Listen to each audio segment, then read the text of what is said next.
Hello everybody, Andy here, and today I'm going to be giving you hardcore mechanics. Pure rules, baby. The real source of a game. Throw these three ingredients in and you got a stew going. Let's start with the framing of this video, okay? 40k is so amazing. It has great and deep lore, it has a big community that you can take with you wherever you go in the world. It has amazing hobby. But the game, in my opinion, pretty cringe, but that's for another video to elaborate on. I mean, really, you know? Now, look, I was around a friend's house yesterday, and he's got this great display of Dark Angels and Eldar and Drukhari, and they're all painted great, and I'm looking at them, and I genuinely want to see them on the table, and I want to play them, but holy moly, I do not. 40k is legit just not fun from a mechanical perspective, and I want to hang on fun and mechanics, okay? But you know what?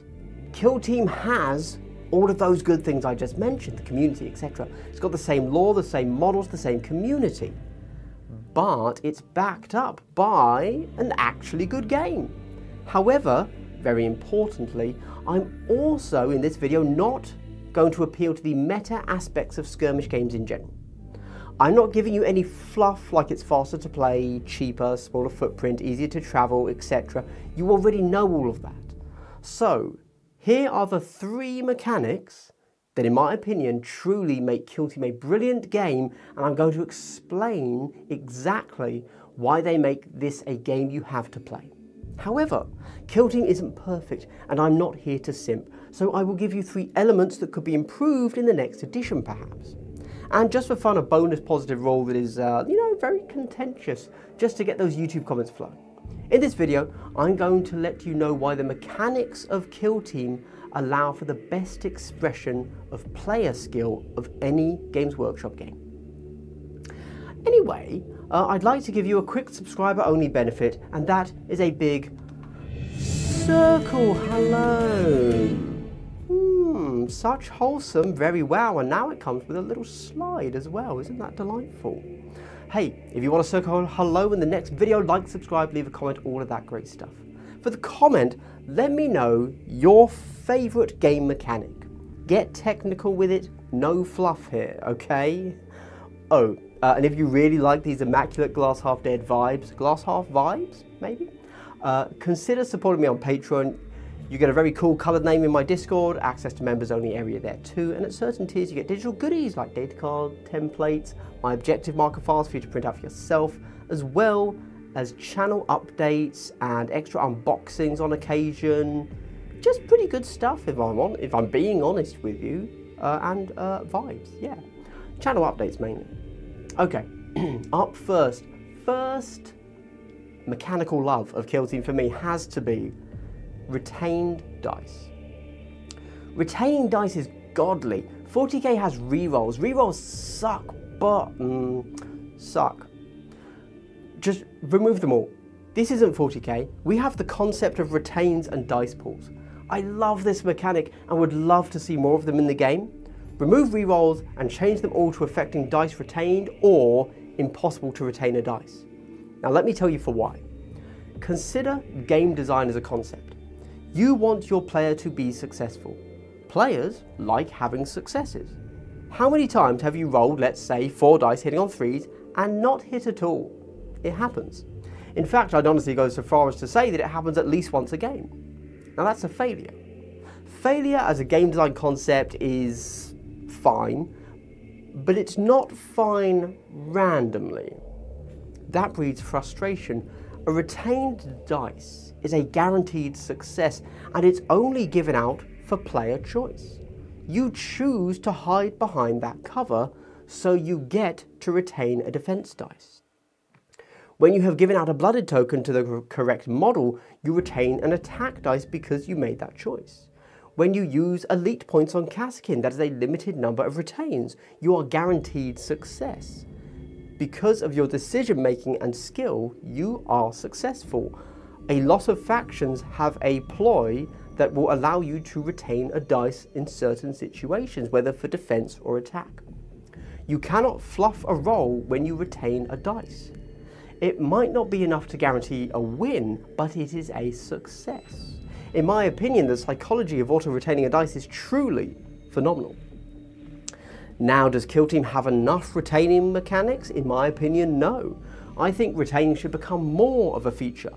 This edition has been a great start, but in the next edition, this should be leaned into hard. However, retaining dice works because we have dice pools, another amazing feature of Kill Team. A way to get away from swings, letting small model numbers roll enough to hopefully hit some averages. So you know what? Let's play with retains and dice pools in the next edition. I would love to see more retains and more dice pool play. Get rid of rerolls, get rid of pluses and minuses to the target number, give us dice pool manipulation. Rolling more dice feels cool. Rolling fewer dice is clearly a penalty, but still lets you roll dice and have a chance. Everyone's happy. Random example would be like being on a vantage point gives +1 to your attack dice. If you're within circle, you get +1 to your attack dice. Overwatching would be -1 to your attack dice. Engage with 2 enemies, well that's obviously -1 to your attack dice. Retains and dice pools, 2 genuinely great concepts that I would like to see played with more. We don't need to follow the 40k defined system to modify the maths on our dice rolls. We are not 40k. Let's continue that split and get to dice pools and retains. Minor example from outside of GW, Dead Zone from Mantic Games does this. Every attack is always 3 dice, and when you get to roll, you get to roll more dice based on whatever. So if you charged, you're +1 to your attack dice. If you're a larger base size, you're +1, etc.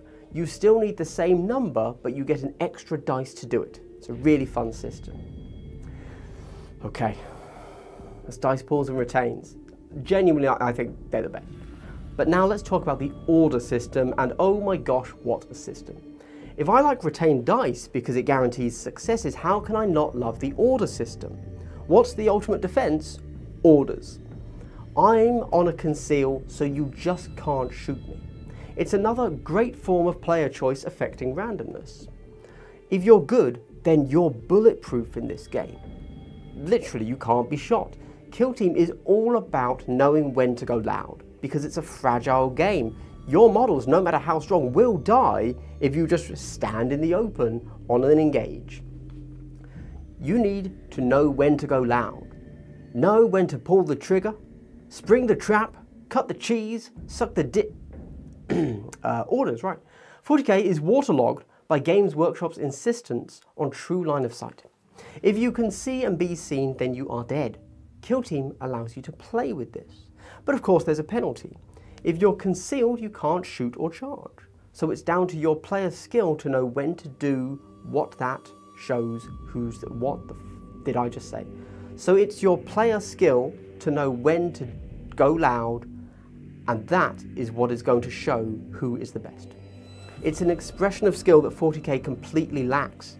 As you can tell, I've just got a love for skill expression in general. I just think if you can show that you were the best player, that is called player skill expression. That is a good thing. I guess not everybody likes that, but those people are wrong. Orders interact with terrain brilliantly, very thematic, very mechanical, perfect marriage of the two, orders and line of sight. However, if we love orders, then we also have to love line of sight. Kill Team has been out for 2 years, and you know what? I still get comments under my videos and questions in my Discord asking how line of sight works.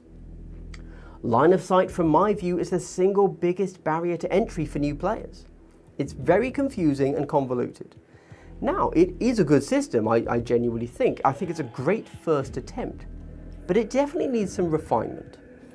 It's not impossible to learn, of course, but there's a few more mental checkboxes to pass than is entirely necessary, one could argue. So how do you redo it for next edition? Is this an impossible task and we're just stuck with this line of sight if we want to have orders? Well, no, in fact, it's very easy to redo this system. You know, one example, there's many ways to fix it, but one example is visibility is all you need. No obscurity in the game. Being within 1 inch is all that matters. If they're on an engage, you can shoot. If they're on a conceal, you can't. Now, the pro players may complain about losing non-reciprocal shooting, but I'm here to tell you that's kind of a bad mechanic that we just get through, and it's fine. It does add to the game, but because it's in the game, and it doesn't mean it's a good mechanic. We can lose reciprocal and not lose anything from the game. Fight me, bro. Yes, it will be a slightly different game, but not fundamentally different. And the influx of more players from better and easier to learn line of sight rules far outweighs the slight technical loss for an overly complex rule. I will make that sacrifice. If we lose non-reciprocal in the next edition and the game dies, I'm going to take that hit for the community. That one's on me. Trust me, nobody wants this game to die less than me. I want this game to grow infinitely, so I'm not going to tell you a bad thing that I think will kill the game, right? Okay, so orders, awesome.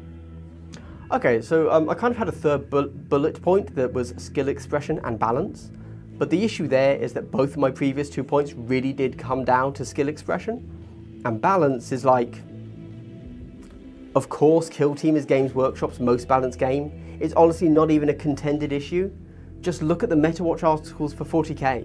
Absolute nightmare. And Sigmar just had a new faction drop, so I'm absolutely sure that is in a complete shambles right now too.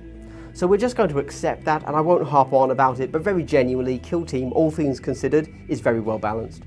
Maybe I'll do another video where I break that down a bit more, like how they've done the balance, how it is better than anything else, etc, etc. But let's get on to something a bit more interesting for this video. Because that's honestly how they balance the game is its own thing. So looking at my merch here, look, my merch is a meme for shapes, okay? But you know what? Shapes are only bad for established players. New players to wargaming have no issue at all with the Kill Team movement system, and here is 2 anecdotes for why shapes are great. When I was at Play on Tabletop, not recording, I asked the guys how they genuinely felt about Kill Team, kind of in general, and we discussed every aspect of it and just had a natter, you know. What they liked, what they didn't, the rules they got wrong, what came naturally, and at some point in one of the days, they made a joke about the shapes, right? And I asked about what they really felt. Because of course, to me, being really into the Kill Team community, I knew all about the shapes discussion. But they are not really into the Kill Team community. They haven't had those discussion about shapes and the positives and the negatives. So this was just genuinely them saying shapes are weird and, in their opinion, not good. So one of the 4, as I'm sure you know, they did a series, the Play on Tabletop guys, with 4 of them all playing the game, right? And it culminated in a big 4-player after each of them playing each other in a round robin. 3 of them really struggled with the shapes. One of them took to them like a duck to water. Who liked it, do you think? Can you answer that? What's your guess? Well, it was the one of them that was new to wargaming in general. They didn't have the established concept of 40k measurement systems. They saw the shapes and it just made sense. And again, one of my local players has a daughter who has dabbled in Kill Team, and she thinks the shapes are great. Honestly, and I do promise you this, having to pull out a tape measure for your war game is some real boomer energy. It alienates people. Pulling out a widget is fun and unique and engaging, and is just easier to use in a terrain-dense game. That's the actual reason for this. It's easier to use from a functional perspective. It's a cool item that you can invest in and buy special versions of it, and everybody loves board game bling. And you know what? Key word there, bling, but also board game. The board game crowd is a big fan of custom-faced dice and weird widgets and meeples and things that aren't real but are useful tools in the game. Shapes and the movement widgets specifically are great for new players looking to make that jump into the wargaming world. Now yes, then there's the geometry of the shapes being confusing, and I totally agree. We all know the story of how that happened. Mike Brandt, head of the American events team, said it at LVO this year when they were having a big kind of Q&A. The game was tested using only colours. So instead of moving 3 circle, you'd move 3 white. But of course, you need to have that translated to paper, and in text software, when applying a geometric shape, the first, second, third and fourth shape is triangle, circle, square, pentagon, and that was that. So yes, in the next edition, that should probably be updated. But I say keep the widgets, keep the shapes, change the shapes, but keep them. And that's 3 reasons, but you know what? I actually wrote 8. Yep. So I guess I'm gonna go over the others in my next live stream rules ramble or something. But I'll just give you one bonus rule. Barry, Mofoin, Cades. That didn't actually make any sense, did it? Okay, that didn't work. Barricades. I mean barricades. Barry, Mofo, and Cades. Does that barricades? Yeah, okay. Look, designed into the game, player-placed terrain. Again, it's a brilliant way to express player skill, a way to mitigate bad terrain layouts. This is kingly design, sir. You don't have enough space to deploy safely? Barricade in your drop zone. Objectives on the board with no cover? Barricade on the objective. Sparse board with only terrain around objectives? Barricade for cover after your first move before you get to safer ground. Love the concept. And again, in the next edition, I'd love to see barricades made more of a thing. Lots of ways to increase the usefulness of barricades, but right now, and I'm leaning into the counterpoint here now, Games Workshop should have given us more guidance on terrain layouts. Obviously not an issue with game design here, but I believe that when limited player-placed terrain is a mechanic, to not give the fixed terrain layouts like guidance is a bit of a misstep. As a community, we found out some pretty good layouts, but honestly, I mainly see barricades being kind of irrelevant or honestly abused when they're not used as cover. They're like placed long ways to block movement, but not in a cool way, in a janky way. Kill team players in those Shark Tank metas know what I mean, right? There's always those few players who want to do just the weirdest things and then say that makes it technically impossible to climb a wall, kind of that sort of thing. Yeah, okay. So anyway, that's my 3 plus a bonus best kill team mechanics that are truly a step above anything 40k is doing. Retained dice, orders, shapes, and limited player-placed terrain. Let me know your favourite kill team mechanic, and I suppose also feel free to tell me how wrong I am about shapes. But I promise you, you won't change my mind. So. And if you've made it to the end of the video, I'd like to give you a big square hello. Oh my gosh, the wholesomeness knows no bounds, and as you know, there is now a nice little slide to go along with that wholesomeness. The wholesomeness knows no bounds. So genuinely, nothing helps a small channel like mine, thank you so much, than just make it to the end of the video. And now, for a minor PSA on positivity. This video had 3 previous titles, names before it ended up as whatever I've called it now. First, it was the 3 worst rules in Kill Team. Then it was 3 things I changed for the next edition of Kill Team. Then it was just generally slagging off 40k a lot more than whatever I've called it now. So hopefully whatever I've called it is actually just a smidge nicer. But the content is exactly the same. I ended up giving the same advice and saying most of the same things, except in this version, I framed it as why Kill Team is so great, yet I still gave you as many negatives as positives. And you know how YouTube is, negativity gets more clicks than positivity. I mean, it sucks, but it's just human nature. And if I believe that what I have to say provides any useful impact for the community, any shred of positivity that might make people play the game, then it is logically my duty to get as many clicks as possible, as that ultimately grows the community more. So just be aware that this exact same video could have and would have gotten more clicks if I had been more negative for the clickbait and for the title and for the thumbnail, despite having identical content.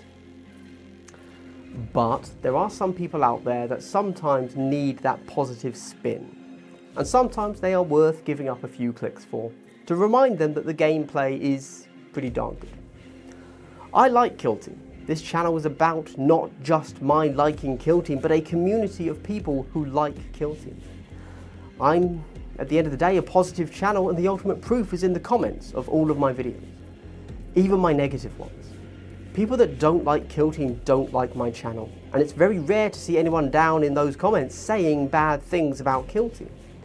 We all have our gripes, but like my comments, my comment sections are pristine. Unless I show my painting, of course.